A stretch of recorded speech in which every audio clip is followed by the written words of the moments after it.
பரிசுத்தமுள்ள பிதாவே, இந்த கால வேலைக்காக நன்றி சொல்கிறோம். மத்தேயு சுவிசேஷம் 19ஆம் அதிகாரத்தை நாங்கள் தியானிக்க நீர் பாராட்டின கிருபைக்காக நன்றி. நீர் எங்களோடு இடைப்பட்டு கொண்டிருக்கிறபடியால் நன்றி. எங்களோடு பேசும், நம் நாமத்தை மையப்படுத்திக் கொள்ளும். எங்களுடைய கரங்களில் அர்ப்பணிக்கிறோம். இயேசுவின் நாமத்தில் ஜெபிக்கிறோம் நல்ல பிதாவே, ஆமென். நாம் அனைவரும் தயவுசெய்து உட்காருவோம். இன்றைய காலை மத்தேயு 19ஆம் அதிகாரத்தை தியானிப்பதற்கு முன்பதாக நாம் இருளின் அதிகாரத்தை ஜெயிக்க வேண்டும் என்றால் நாம் ஒளியில் நடக்க வேண்டும். You need to walk in light to fight the forces of darkness.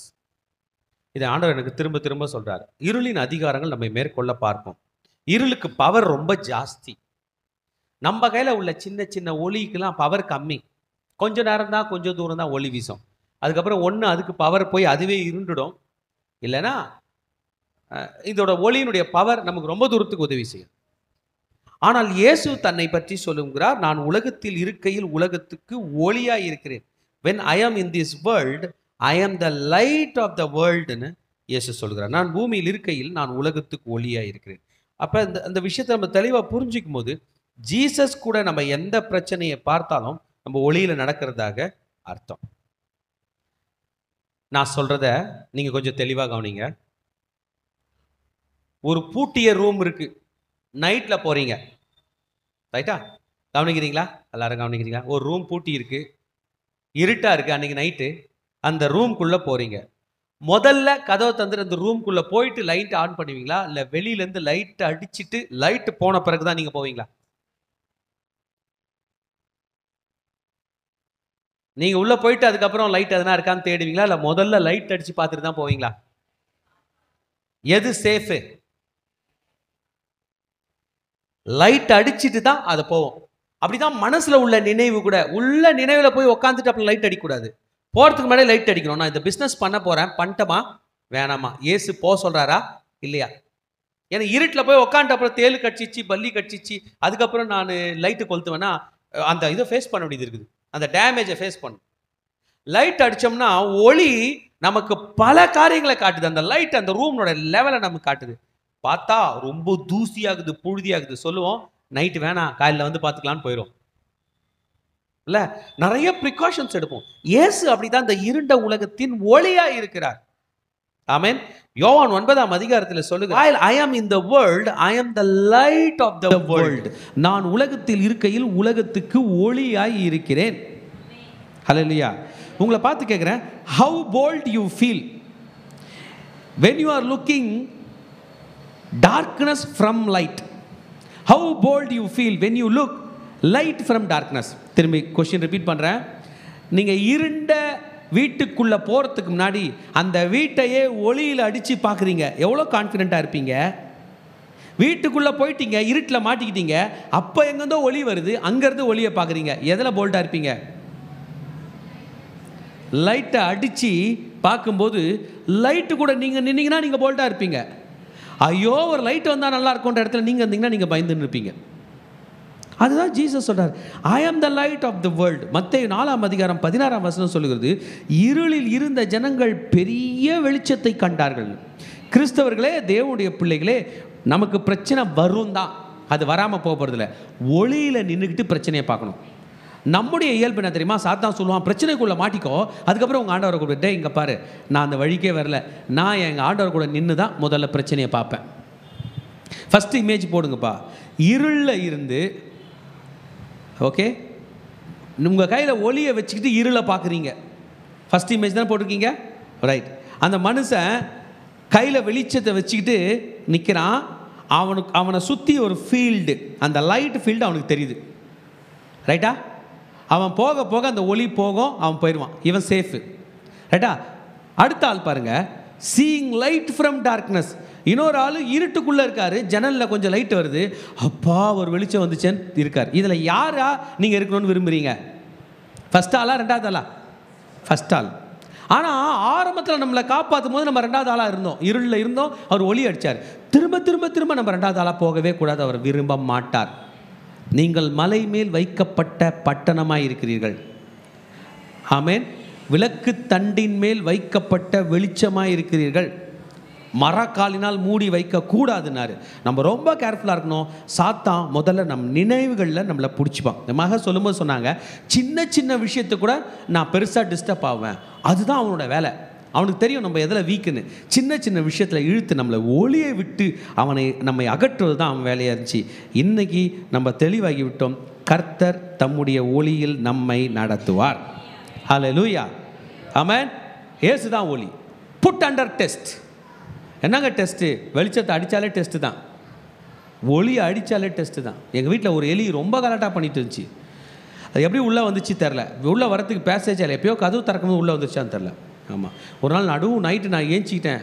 வெளியே டபடபடபான்னு சவுண்டு கேட்குது. என்னென்னத்தை கடிக்குது தெரில. பிளாஸ்டிக் டப்பாவெல்லாம் கடிக்குது, கேபிள், சார்ஜிங் கேபிள் எல்லாம் கடிக்குது. அதுக்கு எதெல்லாம் பைட் பண்ணி வந்து லைட்டு போட்டால் கிச்சன்லேருந்து எகிரி ஒடியருது.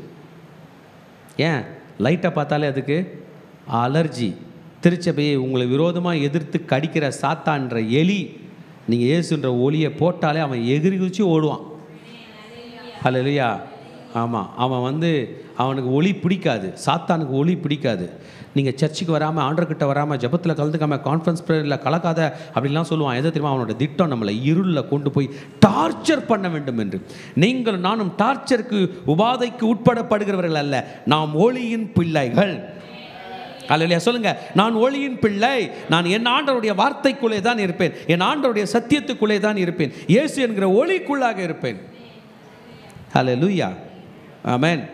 இன்னொன்று, நீங்கள் ஒரு டார்ச் வச்சுருக்கீங்க, நான் ஒரு டார்ச் வச்சுருக்கேன், ஒரு 50 பேர் போகிறோம், ஆளுக்கு ஒரு டார்ச் வச்சுருக்கோம். இந்த டீம் ஸ்ட்ராங்கா வீக்கா? ஒரே ஒருத்தர் டார்ச் வச்சுக்கிறார், 49 பேர் டார்ச் இல்லாமல் வராங்க. அந்த டீம் எப்படி? யார் கையில் ஒளி இருக்கோ அவர் தான் தப்பிப்பார். பக்கத்தில் இருக்கிறவங்களுக்கு லைட்டாக தான் காட்ட முடியும். நாம் ஒளியின் பிள்ளைகள். எல்லாரிடமும் இயேசு தம்முடைய ஒளியை கொடுக்க போகிறார். ஹல்லேலூயா. அதனால தான் நம்ம மனசு கஷ்டம் இருக்கணும் போது ஜெபிக்கிற பிள்ளைகளை தேடி ஓடிடணும். அவங்க கூட நம்ம மாறும்போது நம்முடைய வாழ்க்கையே ஆசீர்வாதமாய் இருக்கும். ஹல்லேலூயா, ஆமென். எஸ், இன்றைய செய்திக்கு வருவோம். மத்தேயு 19. இதுக்கு நான் தலைப்பு கொடுப்பேன், இயேசுவின் நற்போதனைகள். இந்த சாப்டரில் நிறைய நற்போதனைகள், 5, 6, 7 மலை பிரசங்கத்தில் ஸ்டார்ட் பண்ணார். நிறைய நல்ல போதனைகள் கொடுத்தாரு. இன்றைக்கு நல்ல போதனைகள். இந்த நல்ல போதனைகளை நான் இப்படி கூட சொல்லுவேன், ஒளியின் போதனைகள். Amen. The teachings from the light. என் இயேசு தான் ஒளி, ஜீவ ஒளியாக இருக்கிறார். Jesus the true light and his advices. Okay, அவருடைய உபதேசங்கள். இயேசு கிறிஸ்து இந்த இந்த இந்த 19ஆம் அதிகாரத்தை நான் பல பகுதிகளாக பிரிக்கப் போகிறேன். இதில் மெயினாக நான் பிரித்ததை உங்களுக்கு நான் சொல்கிறேங்க. ஒரு நிமிஷம் கேளுங்க. ஸ்தோத்திரம். 1, 2, 3, 4, 5, 5. முதல் பகுதி, முதல் வசனம் மட்டும். அது இயேசு கிறிஸ்து தன்னுடைய இருக்கும் இடத்தை மாற்றினார். அவ்வளோதான். First verse, first topic. இரண்டாவது, பரிசேயருடன், அது 3ஆம் வசனத்திலிருந்து 12ஆம் வசனம் வரைக்கும், பரிசேயருடன் விவாகரத்தை பற்றி சரியான போதனை கொடுத்தார். ஓகே. 13லேருந்து 15 சிறு பிள்ளைகளுக்கு இடம் கொடுத்தார். 16லேருந்து 22 வரைக்கும் தேவநீதி மாத்திரமல்ல, சுயநீதி மாத்திரமல்ல, ஏழைகளுக்கு நீ தர்மம் செய்ய வேண்டும் என்று கற்றுக் கொடுத்தார். 16லேருந்து 22 வரைக்கும். 30 வரைக்கும் ஒரு மனிதன் ரட்சிக்கப்படுவது கர்த்தர் கையில் இருக்கிறது. எவ்வளவு கொடிதான சூழ்நிலையில் அவன் இருந்தாலும் கர்த்தரால் அதிசயம் செய்யக்கூடும், அவர் அவனை ரட்சிப்பார் என்பதை 23லேருந்து 30 வரைக்கும் நமக்கு சொல்லி தரப்போகிறார். 19ஆம் அதிகாரத்துக்கு உங்களை வருக என்று வரவேற்கிறேன். ஆண்டவராகிய இயேசு கிறிஸ்துவினுடைய நற்போதனைகள். இந்த ஃபர்ஸ்ட் வசனம் என்ன சொல்லுதுன்னா, அவர் தன்னுடைய இடத்தை காலி செய்து கொண்டு கலிலேயாவை விட்டு அக்கறையான யூதேயாவின் எல்லைகளிலே வருகிறார். கலிலேயாவை விட்டு அவர் யூதேயாவுக்கு வர்றார். ஒரு ஊழியக்காரர், Jesus changed his quarters. Jesus குவார்டர்ஸை மாற்றிட்டார். ஜீசஸ் சேஞ்ச்டு ஹிஸ் அட்ரஸை மாற்றிட்டார். ஜீசஸ் வீடு காலி பண்ணி போயிட்டார். ஜீசஸ் ஊரை விட்டு போயிட்டார். இப்படிலாம் தலைப்பு கொடுக்கலாமா? கலிலேயா என்பது ஒரு நாடு, ஒரு நாட்டை விட்டே யூதேயா என்ற நாட்டுக்கு போயிட்டார். அவர் பிறந்தது தான் பெத்லகேம், வளர்ந்தது வாழ்ந்தது எல்லாமே நாசரேத். நாசரேத் எங்கே இருக்குது? கலிலேயாவில் இருக்குது. தம் ஊரை விட்டு நாட்டை விட்டு யூதேயாவுக்கு போயிட்டார். இயேசு போயிட்டாருங்கன்னு போலையா மொத்த ஜனமும் அவரை ஃபாலோ பண்ணிச்சான். இன்றைக்கி எனக்கு கேள்வி, இயேசு இந்த ஊரை விட்டு வேறு ஊருக்கு போனார்னா, ஐயோ இயேசுவே இந்த ஊரில் எனக்கு பொருள் வீடு சொத்துலாம் இருக்குது, இங்கே இருப்பேன்னு சொல்லிட்டு இருக்க போகிறேன்னா அவர் எங்கே போகிறாரோ கூட போவேனா? ஏன்னா எதுவுமே சொல்ல மாட்டீங்க. எதுக்கு ஆமேனே? எஸ், வசனம் சொல்லுது திரளான ஜனங்கள் அவரை பின்பற்றினார்கள். திரளான ஜனங்க. அப்போ நான் நினைக்கிறேன் அவங்கவுங்க வீடு காலி பண்ணி போயிட்டாங்களா என்னன்னு தெரில, இல்லை வீடை வாடகை விட்டுட்டு ஜீசஸ் கூட போயிட்டாங்களான்னு தெரில. இயேசுவே நீர் எங்கே இருந்தாலும் நான் அங்கே இருப்பேன். அல்லேலூயா. ஜீசஸ் நீ பரலோகத்தில் இருங்க, நான் பூலோகத்தில் இருக்கேன்னு கூட சொல்ல முடியாது. ஏன்னா ஒரு நாள் பூலோகம் நம்மளை தூக்கி விசிறி அடிச்சிடும். அப்போ எங்கேயோ போய் விழுறதுக்கு அது நம்ம அதை நம்ம வீசி எறிவதற்கு முன்பதாக ஜீசஸ் கூட நம்ம பரலோகமே போய் சேர்ந்துடலாமே. மல்டிடியூட்ஸ் தே ஃபாலோட் ஜீசஸ். ஆமென். இவங்க ஒரு காஸ்ட் ஜீசஸ்க்கு பே பண்ணுறாங்க. என்ன பே பண்ணுறாங்க? அவர் எங்கே போனாலும் இவங்க போனாங்களா? ஜீசஸ் அதை திரும்பி பே பண்ணுறார். என்ன பண்ணாராம்? சொஸ்தப்படுத்தினாராம். 2ஆம் வசனம் சொல்லுகிறது, அவரிடத்தில் அவர்களை சொஸ்தமாக்கினார். என்னை தேடி நீ வந்தால் உனக்கு சுகம், ஆவியிலும் சுகம், சொல்லுங்கள், ஆத்மாத்திலும் சுகம், சரீரத்திலும் சுகம். சரீர சுகத்துக்கு நம்முடைய மெடிக்கல் ஃபீல்டு ட்ரை பண்ணுது. மாத்திரை கொடுத்து நிறைய காசு வாங்கின்னு கொஞ்சம் மாத்திரை கொடுத்து அப்படியே ட்ரை பண்ணுது. ஆவி ஆத்மாக்கு அப்படின்னா என்னன்னே மெடிக்கல் ஃபீல்டுக்கு தெரியல. ஆவி, ஆத்மா, சரீரம், இந்த 3 அங்கங்களுக்கும், ஒரு மனிதனுக்குள் கிரியை செய்கிற 3 அங்கங்களுக்கும் சுகம் அவசியம். அதற்கு நாம் இயேசுவை பின்பற்றுவது அவசியம். அவர் மட்டுமே சொஸ்தம் அளிப்பார். அவர் தம்முடைய இரத்தத்தை சிந்தி நம்மை சுத்திகரிப்பார். ஹல்லேலூயா. ஆமென். ஸோ திரளான ஜனம் அவரை பின்பற்றினார். இப்போ ஜீசஸ் போயிட்டார். எங்கேருந்து எங்கே போயிட்டார் சொல்லுங்கள் பார்க்கலாம்? கலிலேயாவிலிருந்து யூதேயா போயிட்டார். ஆனாலும் யார் எந்த ஊருட்டு எந்த இடம் போனாலும் முக்கியமான மக்கள் போகும்போது இந்த பத்திரிகை ரிப்போர்ட்டர்லாம் விட மாட்டாங்க. பார்த்தீங்களா? இவர் விமானத்தில் ஏறி அங்கே இறங்கிறதுக்குள்ளே அங்கே அவங்க டீம் மைக் வச்சு நின்று இருப்பாங்க. பார்த்துருக்கீங்களா? வெளிநாட்டிலலாம் கூட வந்துடுவாங்க. இவங்க எங்கேருந்து வராங்கன்னே தெரியாது. அதுபோல் இந்த பரிசேயர் இயேசுக்கிட்ட வந்து மைக் நீட்ட போகிறாங்க. ஜீசஸ் கேள்வி பாருங்க, புருஷனானவன் மனைவியை தள்ளிவிடலாமா?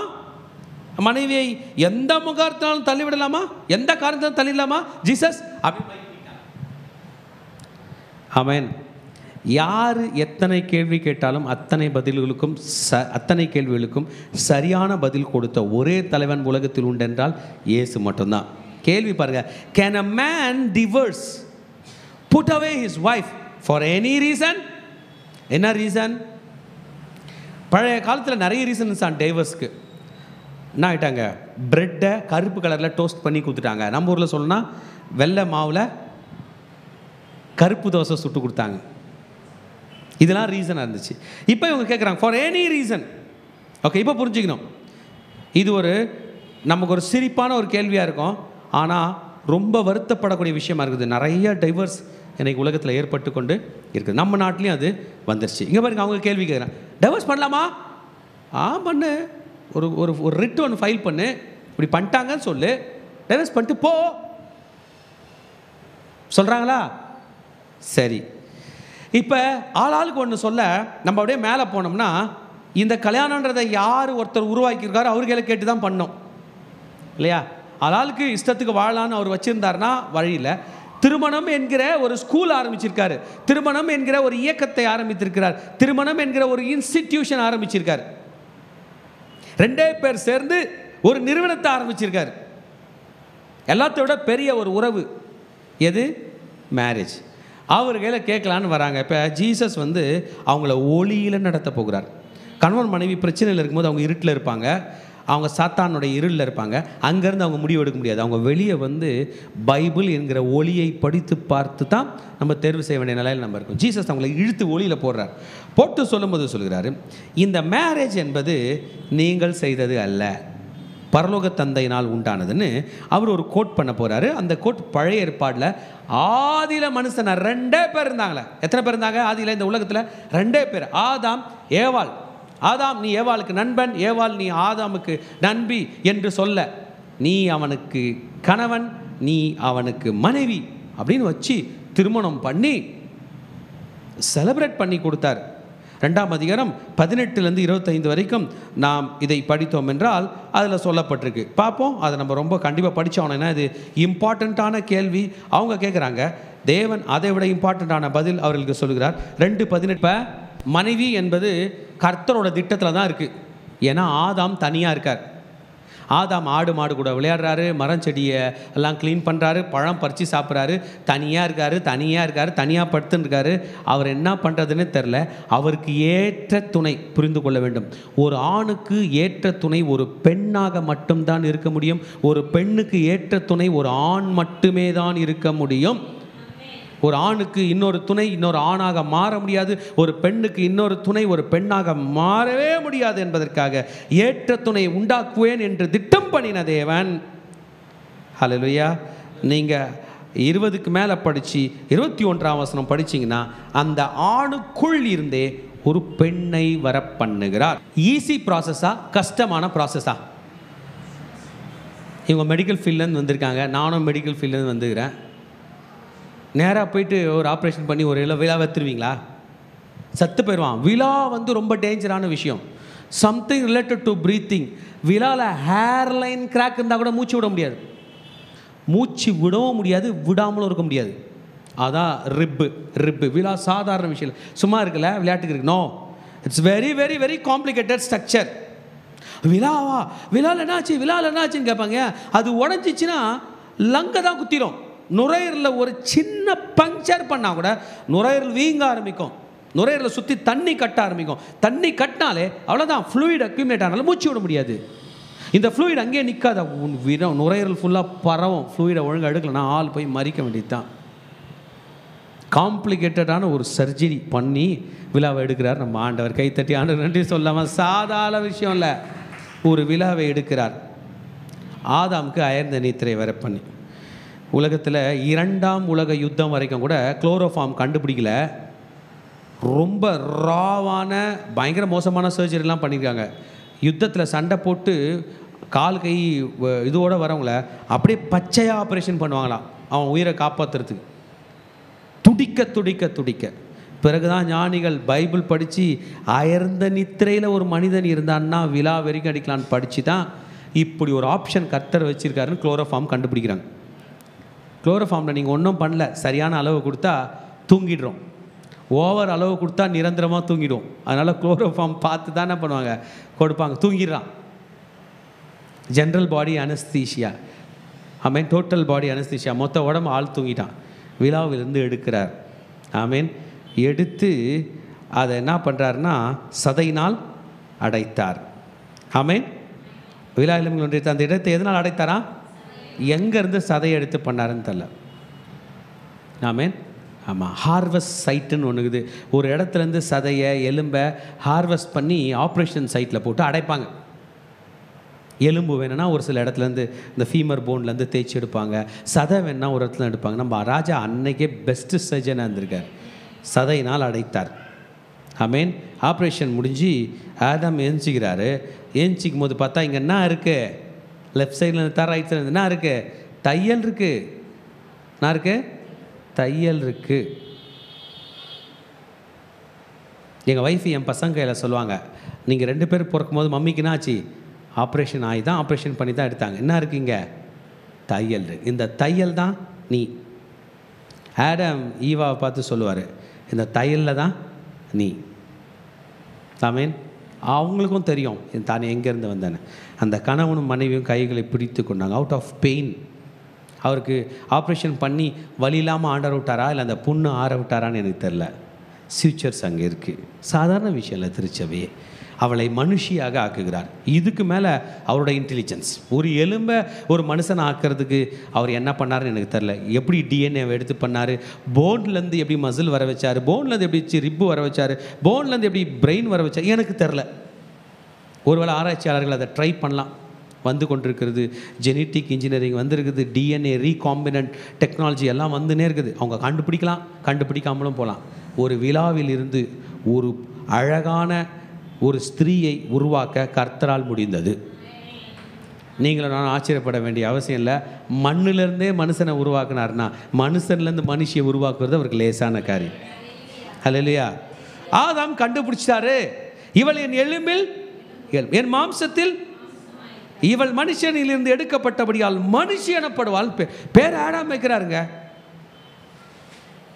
எவ்வளோ ஆடாம் ஈவாளை நேசிச்சிருப்பார் என்பதை நீங்கள் யோசிச்சு பாருங்க. ஏன்னா எங்கேருந்து வந்திருக்காங்க? யாரோ பொண்ணு கிடையாது, யாரோ வீட்டு பொண்ணு கிடையாது. இது போ வீட்டுக்கு போங்க, அப்பா வீட்டுக்கு போ, நீ இல்லைன்னா எனக்கு இன்னொரு பெண்ணுக்கிறான்னு சொல்கிறது கிடையாது. விழாவிலிருந்து எடுக்கிற அப்படியால் ஆடாமுக்கு அவங்கள பார்த்ததும் ரொம்ப சந்தோஷமாயிருச்சு. அவர் சொல்லிட்டாரு, ஜீசஸ் சொல்லிட்டா, ஆதாமே எனக்கு நீங்கள் கூட வேணாம், நான் இனிமேல் ஈவா கூட தான் இருப்பேன். தகப்பனையும் அப்பாவும் அவர் தான், அம்மாவும் அவர் தான். ஆதாமோட தகப்பன் பேர் உங்களுக்கு தெரியுமா என்னன்னு? யாராவது சொல்ல முடியுமா? எடுத்துங்க பார்க்கலாம். லூக்கா சுவிசேஷம் 3ஆம் அதிகாரம். லூக்கா சுவிசேஷம் 3ஆம் அதிகாரம் 38ஆம் வசனம். ஏனோஸ் சேத்தின் குமாரன், சேத் ஆதாமின் குமாரன், ஆதாம் படிங்க தேவனால் உண்டானவன். இங்கிலீஷ் வசனம் சொல்லுகிறது, which was the son of Enos, which was the son of Seth, which was the son of Adam, which was the son of God. English வசனம் சொல்லுகிறது, ஆதாம் தேவனுடைய குமாரன். ஆதாம் சொல்லிட்டாரு, ஆண்டவரே இந்த கேர்ள் வந்து எனக்குள்ளேருந்து எடுத்திருக்கீங்களே அப்படின்னு அந்த கேர்ள் கூட நிற்கும் போது ஆண்டவர் ஒரு வார்த்தை சொல்லுகிறார், இது நிமித்தம் புருஷன் தன் தகப்பனையும் தன் தாயையும் விட்டு தன் மனைவியோடே இசைந்திருப்பான், அவர்கள் இருவரும் ஒரே மாமிசமாய் இருப்பார்கள். இப்போ சொல்லுங்க, ஆதாம் எதுலேருந்து வந்தார்? மண்ணிலேருந்து. ஏவாள் எங்கேருந்து வந்தாங்க? ஆதாம்லேருந்து. ஒரே மாம்சமா வேற மாம்சமா? ஒரே மாம்சம். புரிஞ்சிச்சா? ஓகே. அவர் மனைவியோட இசைந்திருப்பாரா? ஆண்டவரோட இசைந்திருப்பாரா? மனைவியோட. ஆண்டவரை வர்ஷிப் பண்ணுவார், ஆனால் இசை யார் கூட தான்? மனைவி கூட. ரெண்டும் ஃப்ரெண்ட்ஸு. இசைந்திருப்பார். ஆதாமும் அவன் மனைவியும் இருவரும் நிர்வாணிகளாக இருந்தும் வெட்கப்படா இருந்தார்கள். ஆண்டவர் அவங்களுக்கு ஒளி என்னும் வஸ்திரம் தரித்திருந்தார். அவங்களோட மாம்சம் வெளியவே தெரியாது. ஆமேன். இதாங்க ஆதி விஷயம். இப்போ அதுக்கப்புறம் அவங்களுக்கு நிறைய பிள்ளைகள் பிறந்து நீங்கள் கேட்கலாம், ஐயா அது எப்படியா ஒரு அப்பா அம்மா இவ்வளோ பிள்ளைங்க, அவன் பையனுக்கு யார் பொண்ணு கொடுத்துருப்பா? ஆதாம் ஏற்கனவே 900 வருஷத்துக்கு மேலே 938 வருஷத்துக்கு மேலே வாழ்ந்திருக்கிறார். ஆதாமுக்கு நிறைய பிள்ளைங்க பிறந்தாங்க. அன்னைக்கு ஆண்டவர் சட்டம் கொடுக்கல.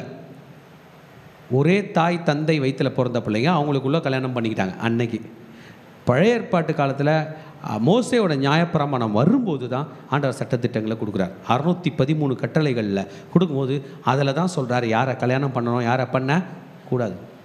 அப்படி பெருக்கம் ஸ்டார்ட் ஆயிடுச்சு. ஆனால் ஆதாமுக்கு தெரியும், இவள் என்னுடைய மாம்சமும் என்னுடைய எலும்புமாய் இருக்கிறாள். இப்போ இப்படி இணைஞ்சிட்டவங்களை, இப்படி கணவன் மனைவியை இணைந்து விட்டவர்களை பிரித்து விடலாமா என்று பரிசேயர் கேட்குறாங்க. அனுப்பிடலாமா? அதெல்லாம் கேட்குறாங்க. முகாந்திரம் விடலாமல் தள்ளிவிடலாமா? இன்னைய உலகத்தில் நீங்கள் போய் கேட்டிங்கன்னா சகோதரி ஸ்திரீகள் சொல்லுவாங்க, நான் அவரை தள்ளிடலாமான்னு அவங்க கேட்பாங்க. அன்னைக்கு வந்து மென்னுக்கு பவர் இருந்துச்சு, மென் வந்து தள்ளிடலாமா அப்படின்னாங்க. இன்றைக்கி அப்படி கிடையாது. பெண்களும் சொல்லலாம், நான் அவரை தள்ளிடலாமா. இந்த குழப்பம் வரும். ஏன்னா அவங்களும் பவர்ஃபுல் ஆகுறாங்க, இவங்களும் பவர்ஃபுல் ஆகுறாங்க. வருதா இல்லையா? இப்போ இதுக்கு ஒரு சரியான பதில் சொல்லணும். ஆண்கள் நீங்கள் நினச்சா தள்ளலாம், பெண்கள் நீங்கள் கேட்கணும், இப்படியெல்லாம் ஜீசஸ் சொல்ல. எவ்வளோ கிளியராக நம்ம ஜீசஸ், அவர் ஒளியின் தேவன், எல்லா பிரச்சனைக்கும் சரியான தீர்வு அவர் கையில் தான் இருக்கிறது என்பதை பற்றி ஃபஸ்ட்லேருந்து எக்ஸ்பிளனேஷன் பண்ணுறேன். நம்பர் 1, ஆதியிலே மனுஷரை உண்டாக்கினவர் ஆணும் பெண்ணுமாக உண்டாக்கினார். First explanation, marriage is between a man and a woman. தெளிவாக புரிஞ்சுக்கணும். Marriage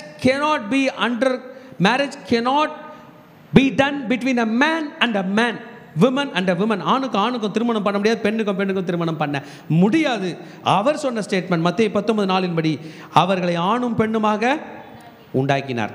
wonderful. எத்தனை பேர் ஏற்றுக்கிறீங்க? இதை வேறு எப்படி போனாலும் கன்ஃபியூஷனில் வரும், உயிர் சேதம் வரும், நரகம் தான் போடும். ரைட். இதில் இந்த ஆணிலே ஒரு ஆணும் பெண்ணிலே ஒருத்தியும் திருமணம் செய்து கொள்ள முடிவு பண்ணிவிட்டார்கள். திருமணம் செய்துவிட்ட பிறகு ஃபர்ஸ்ட் ஸ்டெப், புருஷனானவன் தன் தகப்பனையும் தன் தாயையும் விட்டு தன் மனைவியோடே இசைந்திருப்பான். ஆதாமையே நான் விட்டு கொடுத்தேன்ப்பா, அவன் மனைவி கூட போக நீ விட்டு கொடுன்னு தகப்பனையும் தாயையும் பார்த்து ஆண்டவர் என்ன பண்ணுவார் சொல்லுவார், இணைந்திருப்பான், இருவரும் ஒரே மாமிசமாய் இருப்பார்கள் என்று அவர் சொன்னதையும் நீங்கள் வாசிக்கவில்லையா? மேரேஜை எவ்வளோ புனிதமானதாய் இயேசு பார்க்கிறார். அதை அப்படியே ரிப்பீட் பண்ணுறார். நம்ம படித்த ஆதியாகமம் 2ஆம் அதிகாரத்தை திரும்பி ஜீசஸ் ரிப்பீட் பண்ணுறார். அந்த ஃபோக்கஸ் லைட்டை அடிக்கிறார். ஆதியாகமம் 2ஆம் அதிகாரத்தில் உள்ள அந்த ஃபோக்கஸ் லைட்டை 2ஆம் அதிகாரம் 18லேருந்து 25 வரைக்கும் உள்ள அந்த ஃபோக்கஸ் லைட்டை என்ன பண்ணுறாரு, ஒளியை அடிக்கிறார். அடிக்கும்போது சொல்கிறாரு, இருவரும் ஒரே மாம்சமாய் இருக்கிறார்கள், தேவன் நினைத்ததை மனிதன் பிரிக்காதிருக்க கடவன். மனுஷா நீ ரிஸ்க் எடுக்காத, ஆமாம், என்ன பண்ணாத, அவங்கள பிரிக்க ரிஸ்க் எடுக்க. பட் ஸ்டில் ஜீசஸ் கண்டினியூ பண்ண போகிறாரு. ஆனாலும் 7th verse சொல்கிறாரு, அதற்கு அவர்கள் அப்படியானால் தள்ளுதற் சீட்டை கொடுத்து அவளை தள்ளிவிடலாம் என்று மோசே ஏன் கட்டளையிட்டிருக்கிறார்? ஜீசஸோட ஃபர்ஸ்ட் ஸ்டேட்மெண்ட்டு பிரிக்கவே, சொல்லுங்கள், என்ன பண்ணக்கூடாது, பிரிக்கவே கூடாது, பிரிக்கவே சொல்லுங்கள், பிரிக்கவே அப்படின்ட்டாரு. ஆனால் இவங்க கொஞ்சம் ஆழமாக வர போகிறாங்க. ஏன்னா ரிப்போர்ட்டரில் மோசே சொல்லியிருக்காரு. அப்போனா நம்ம என்ன பண்ணோன்னா, பிரிக்கக்கூடாதுன்னு சொன்ன ஆண்டவர் சொன்னதை படித்தோம், மோசே சொன்னதை படிக்கணும். மோசே எங்கே சொல்லியிருக்காரு பார்க்கலாமா? உபாகமத்தின் புஸ்தகத்திலே வரார். ஆமாம், 24ஆம் அதிகாரம் எடுத்துக்கிட்டிங்கன்னா அதில் அவர் சொல்ல போகிறார் பாருங்கள். இங்கே பாருங்கள், மோசே சொல்கிறத அவனுங்க அப்படி எடுத்துக்கிறது ரைட்டான்னு மட்டும் பாருங்கள், எப்படி சின்ன சின்ன துண்டு விஷயங்களெல்லாம் பெருசாக்குறானுங்க என்று. 24:1லேருந்து 4 வரைக்கும் இதுதான் மோசே சொல்லியிருக்கார். புருஷன் திருமணம் பண்ணிட்டான், அவளிடத்துல லட்சையான காரியத்தை, இப்போ இந்த வேர்டு தான் ஒரே வேர்டு அவங்களுக்கு பிடிச்சிருக்காங்க. என்ன காரியமா, அதுக்கு அர்த்தம் என்னன்னு அவங்களுக்கு தெரில. லட்சையான காரியம் என்ன சொல்லலாம்? தலைமுடி சின்னதாக இருக்கா, வேறு என்ன சொல்ல போகிறாங்க? ரொம்ப கலராக இருக்காங்களா, இல்லை டார்க்காக இருக்காங்களா, கை சின்னதாக இருக்கா, என்ன சொல்ல போகிறான்னு தெரில. லட்சையான காரியம்னு பைபிள் சொல்லிருச்சு. இதுக்கு ஜீசஸ் தான் இப்போ எக்ஸ்பிளைன் கொடுக்கணும். ஹல்லேலூயா. ஒரு சக் மிஸ்லர்னு சொல்லி ஒரு ஞானி இருக்கார். அவர் சொல்கிறாரு, let the Bible interpret the Bible. பைபிளுக்கு விளக்கம் பைபிளே கொடுக்கட்டும், நீ நடுவில் பூந்து எதையும் செய்யாத. பைபிள் படித்து எதனா பேசும்போது பயமாக இருக்குது. எந்த சொந்த விளக்கத்தையும் கேட்க இங்கே மக்கள் கூடி வரவில்லை, அவர் சொல்வதை கேட்க தான் மக்கள் வந்திருக்கிறாங்க. நம்ம ராஜா, நம்ம தலைவன், நம்ம சொக்க தங்கம், ரபாய்களின் ரபாய் எக்ஸ்ப்ளனேஷன் கொடுக்க போகிறாரு பாருங்க, லட்சை என்றால் என்னன்னு. ஆமென். இந்த லட்சையை பற்றி சொல்கிறதுக்கு முன்னாடி ஏன் டைவர்ஸ் கொடுத்தாருன்ற ரீசனை சொல்லிட்டார். என்ன ரீசன் சொல்கிறாரு? உங்கள் இருதய கடினத்தின் நிமித்தம். ஹல்லேலூயா. எதனால் கொடுத்தாரா மோசே? கடினமானவனுங்க, இருதய கடினத்தில் நிறைய விஷயத்தை சாதிக்கலாம் மகனே மகளே, ஆனால் அது ஆசீர்வாதம் இல்லை. ஐயா நான் பிடிச்சிட்டேன்னு வைங்களேன், பிடிச்ச முயலுக்கு எத்தனை கால்? 3 கால். 3 கால் முயல் தான், அவன் எடுத்துகிட்டு போ, 3 கால் முயலோடு நீ வாழ வேண்டியது தான். 4வது கால் இல்லாத அந்த முயல் ஓடாது, அது மல்டிப்ளையும் ஆகாது. இருதய கடினம், நான் செய்வேன், நான் சாதிப்பேன், ஹுக் ஆர் க்ரூக் எப்படி வந்தாலும் நான் தான் ஜெயிப்பேன், உன் இருதய கடினம் என்று சொன்னார். என்னவா மோசே, அதெல்லாம் எனக்கு பிடிக்கல, நான் வேண்டாம் அப்படின்னு சொன்னாராம். பாருங்க, இருதய கடினம் எதில் ஸ்ட்ராங்காக ஆப்ரேட் ஆகுதோ இல்லையோ, கணவன் மனைவிக்கு நடுவில் அநியாயத்துக்கு ஆப்ரேட் ஆகும். நீங்களாம் வேறு வேலை பார்க்குறீங்க எனக்கு தெரியுது. இருதய கடினம் கணவன் மனைவிக்குள்ளே ரொம்ப ஸ்ட்ராங்காக ஆப்ரேட் ஆகும். தேவையில்லை நீ அப்படிதான் சொல்லுவாங்க, வேணாம் நீ இல்லைனா எனக்கு இன்னொரு ஆள் இருக்கு அப்படின்னு பேசிப்பாங்க. இருதய கடினம். ஏன்? வேற ஒன்றும் இல்லை, என்னப்பா இல்லை எனக்கு வேணாம், நான் ரொம்ப கோபமாக இருக்கேன். இருதய கடினம், த ஹார்ட்னஸ் ஆஃப் ஹார்ட். இதனால தான் இந்த இருதய கடினத்தை மோசே கையிலே காட்டிட்டு மோசேவை கத்தி முனையில் கையெழுத்து போட வச்சதா இயேசு சொல்கிறார், நான் சொல்ல. இருதய கடினத்தை ஆனால் ஆதி முதலாய் அப்படி இருக்கவில்லை அப்படின்ட்டு அந்த லட்சையான காரியத்தை பற்றி சொன்னார். எவனாகிலும் தன் மனைவி வேசித்தனத்தம் செய்தது நிமித்தமே அன்றி அவளை தள்ளிவிட்டு வேறொரு விவாகம் பண்ணினால் அவன் விபச்சாரம் செய்கிறவனாய் இருப்பான். தள்ளிவிடப்பட்டவளை விவாகம் பண்ணுகிறவன் விபச்சாரம் செய்கிறவனாய் இருப்பான். ஒரே கிளியர் ரீசன் தான். யாராச்சும் ஆணும் சரி பெண்ணோ சரி அவங்க விபச்சார பாவத்தில் ஈடுபட்டாங்களாம், தள்ளிட்டு இன்னொரு கல்யாணம் பண்ணிக்கலான்ற ஒரு ரீசனை தான் இயேசு கொடுத்துருக்காரு. வேறு ரீசனே இல்லை. There is no other reason. He is very clear in his words. 27 விபச்சாரம் செய்யாதிருப்பாயாக என்பது பூர்வத்தாருக்கு உரைக்கப்பட்டது என்று கேள்விப்பட்டிருப்பீர்கள். நான் உங்களுக்கு சொல்கிறேன், தன்னோட மெசேஜில் ரொம்ப கிளியராக இருக்கிறார். அவளை என்ன பண்ண முடியாது, வேற எந்த காரணத்தை கொண்டு அவளை தள்ளிவிடவே முடியாது என்பதை இயேசு நமக்கு கற்றுக் கொடுக்கிறார். ஹல்லேலூயா, ஆமென். ஆமென் சொல்ல மாட்டீங்களே? அலர்ட்டாக இருக்கிறோமா? தள்ளி விடலாம், ஆனால் ஒரு காரணம் தான். ஆனால் நீங்களும் நானும் புரிந்து கொள்ள வேண்டும், உலகம் வளர்ந்து வர வர, மக்கள் பெருகி வர வர, லிசன் பண்ணுறீங்களா? ஜீசஸ் கொடுத்த மெயின் காரணம் இல்லாமல் இன்னொரு 2 காரணத்தை சபை ஏற்றுக்கொண்டது. புரிஞ்சுக்கணும். இப்போ கொஞ்சம் நம்ம இந்த கொஷினுக்கு பதில் படிக்க போகிறோம். நம்பர் 1, ஜீசஸ் இந்த ரீசனுக்கு மன்னிப்பே இல்லை. நீயே போனி. யார் பச்சை கொடி காட்டினது சொல்லுங்க? யார் பச்சை கொடி காட்டினது சொல்லுங்கப்பா? மனைவியை தள்ளி விடலாம் விபச்சாரத்தின் பாவத்தின் நிமித்தம், இல்லை மனைவி கணவனை தள்ளலான்னு பச்சை கொடி காட்டினது யாரு? ஜீசஸ்ப்பா. ஜீசஸ் இப்போ பச்சை கொடி காட்டார். ஓகே, எத்தனை பேர் ஜீசஸ் ஏற்றுக்கிறீங்க? நம்பர் 2, கவனிங்க. கணவனுக்கு மனைவியோ இல்லை மனைவிக்கு கணவனோ அன்பிலீவராக இருந்தா, அவிசுவாசியாக இருந்தா, நீ சர்ச்சுக்கு போகிறது எனக்கு பிடிக்கல, நீ ஆண்டவர் தேர்றது எனக்கு பிடிக்கல, உங்க கூட எனக்கு வாழறதே பிடிக்கலன்னு அவங்க சொன்னா, நீங்கள் சொல்லக்கூடாது. யார் சொன்னா?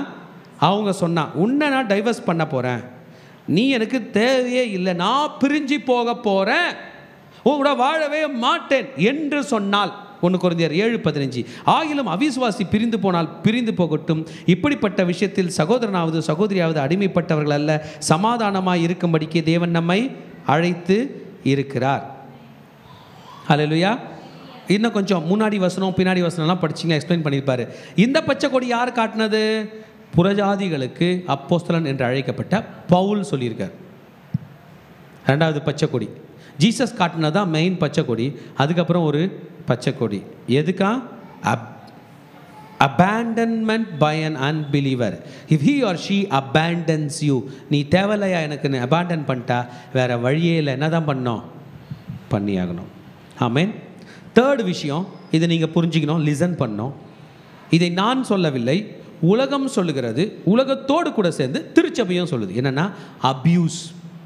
புருஷன் இருக்கிறான், தன் மனைவியை அபியூஸ் பண்ணுறான், கேவலப்படுத்துகிறான், அவமானப்படுத்துகிறான். ஆமென். உலக சட்டத்துக்கிட்ட போனால் அவங்க என்ன பண்ணுவாங்க? ப்ரொடெக்ட் பண்ண, இவனோட நீ வாழாத, இவளோட நீ வாழாத, வாழ்ந்தா என்ன ஆகிடும்? செத்து போக வேண்டியதான், இவனை அடித்தே சாகடிச்சு போட்டுருவான். அவங்க என்ன பண்ணுறாங்க? செப்பரேட் பண்ணுறாங்க. இன் எக்ஸ்ட்ரீம் கேசஸ் இதுக்கு திருச்சபையும் சப்போர்ட் பண்ணுதான். ஆமென். யார் பண்ணுறது? கிறிஸ்தவ சமுதாயம் சப்போர்ட் பண்ணுது. பைபிள் இதை பற்றி பெருசாக ஒன்றும் பேசலை. ஜீசஸ் இதை பற்றி பெருசாக ஒன்றும் பேசலை. பவுல் இதை பற்றி பெருசாக ஒன்றும் பேசலை. இந்த 3வது காரணத்தை உலகம் சுட்டி காட்டுகிறது. இன்றைய திருச்சபை பச்சை கொடி காட்டுது. ஏன்? அபியூஸுங்க. அவர் ட்ரக் அடிக்டாக இருக்கார், அவர் கூட இந்த புள்ள வாழ்ந்தா சாகடிச்சிடுவார், வேறு வழியில் என்ன பண்ணோம்? பிரிந்தாக வேண்டும், பிரிந்து அவளுக்கு ஒரு வாழ்க்கை வேண்டும் அப்படின்னு 3rd ஸ்டெப்புக்கு போகிறாங்க. ஹல்லேலூயா, ஆமென். ஆனால் நம்ம த பவர் ஆஃப் த மேரேஜை பற்றி படித்தாகணும். ஜீசஸ் பிரகாரம் ஒரு ஆணும் ஒரு பெண்ணும் மட்டும்தான், சரியா? 2, அவன் தன் தகப்பனின் தாயம் விட்டு பிரிந்து தன் மனைவியோடு வரும், இருவரும் இனி இருவர் அல்ல ஒருவர், ஒரே மாம்சமாய் இருக்க போகிறார்கள். இணைத்தது யாரு? தேவன். மனுஷன் என்ன செய்யக்கூடாது? பிரிக்க கூடாது. ஆமென். ஆண்டவருக்கு ஒரு நல்ல கைத்தட்டு கொடுக்கலாமா? ஒரு பெரிய கேள்விக்கு ஈஸியான எக்ஸ்ப்ளனேஷன் ஆண்டவர் கொடுத்தார். திருமணம் செய்வதற்கு முன்பதாக என்னன்னாலும் டிசைட் பண்ணலாம், இந்த நாட்டிலேருந்து வேறு நாட்டில் கூட பொண்ணு எடுக்கலாம், ஏதாவது பண்ணலாம். திருமணம் என்கிற பந்தம் வந்து விட்ட பிறகு பண்ண முடியாது. சரி, இப்போ நம்ம எடுக்கிறோம். ஜீசஸ் என்னங்க பெருசாக சொல்கிறது? சூழ்நிலை சரியில்லை நான் போவேன்னா, யோவான் 12:48 இயேசு சொல்லுகிறார், என்னை தள்ளி என் வார்த்தைகளை ஏற்றுக்கொள்ளாதவனை நியாயத்திற்கென்று ஒன்று இருக்கிறது, நான் சொன்ன வசனமே அவனை கடைசி நாளில் நியாயம் தீர்க்கும். எத்தனை பேர் வசனத்துக்கு உயிர் இருக்குன்னு நினைக்கிறீங்க? நான் நினைக்கிறேன். அந்த வசனம் ஒரு மனுஷனை போன்று, ஒரு சட்டத்தை போன்று வல்லமையானது. அந்த சட்டம் நமக்கு ஆசீர்வாதமாய்த்தான் இருக்க வேண்டும். ஹல்லேலூயா. எத்தனை பேருக்கு இதை பற்றி ஒரு கிளியர் அண்டர்ஸ்டாண்டிங் வந்துருச்சு? எனக்கு வந்துருச்சு.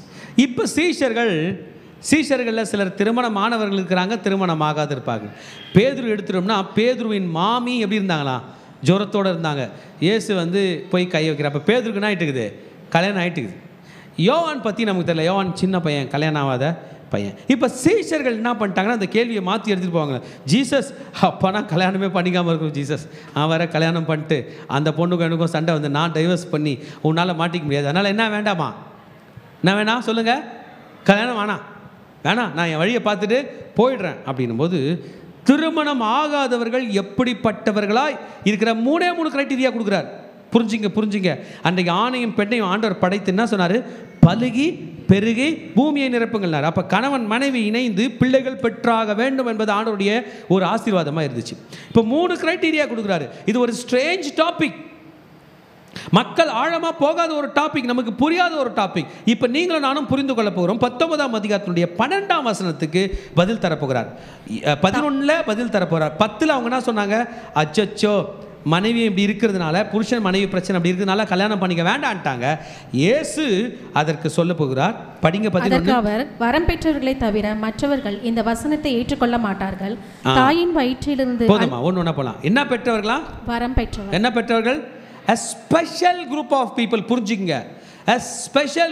ஜீசஸ் இப்ப செய்தியை பரிசேயருக்கு அட்ரஸ் பண்ணல, சீஷருக்கு அட்ரஸ் பண்ணல, ஒரு ஸ்பெஷல் குரூப் ஆஃப் பீப்புளுக்கும் சேர்ந்து அட்ரஸ் பண்றார். பரிசேயரும் கேட்குறாங்க, சீஷர்களும் கேட்குறாங்க. பட் ஆனால் யாருக்கு?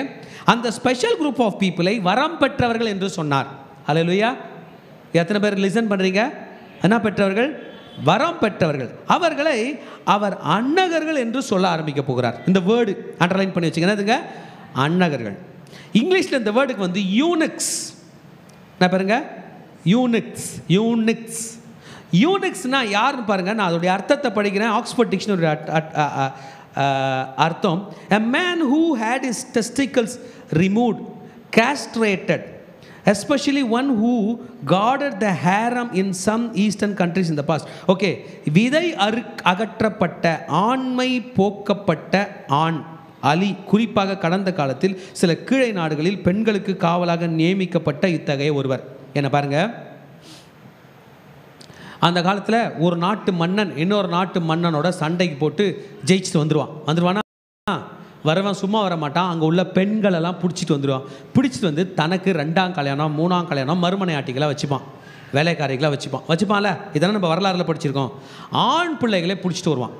இந்த ஆண் பிள்ளைகளை ஆண் பிள்ளையாகவே விட்டால் அவன் சும்மா இருக்க மாட்டான். ராஜா வீட்டு பொண்ணுங்களே கல்யாணம் பண்ண நினைக்க மாட்டான்.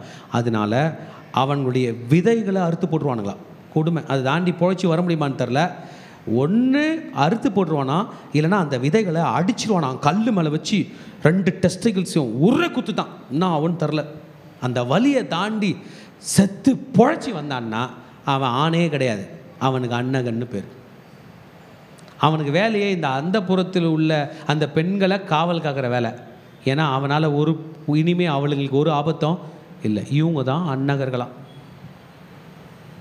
3 விதமான அன்னகர்கள் இருக்குது. அந்த இமேஜ் போட்டுறியப்பா, யூனிக்ஸ். 3 விதமான அன்னகர்கள் வரலாறு குறிப்பிடுகிறது. அந்த 3 விதமான அன்னகர்களில் அவர் வந்து அந்த இமேஜில் போட்டிருப்பார் பாருங்கள். அந்த இமேஜ் எடுத்துக்கங்க, அதை பாருங்கள். நீங்கள் போஸ்ட் பண்ணும்போது கூட அதை போஸ்ட் பண்ணலாம். அதில் போடப்பட்டிருக்கு பாருங்கள். 3வது அன்னகர்கள் அவங்க யாருன்னா, மென் மேட் யூனிக்ஸ், மனிதர்களால் அன்னகனாக்கப்பட்டவன். காஸ்ட்ரேஷன்னால. இன்னைய உலகத்தில் இந்த மாதிரிலாம் பண்ணுறதில்ல, சர்ஜரி பண்ணி அதை எடுத்துருவாங்க. அவன் இனிமேல் யார் கிடையாது?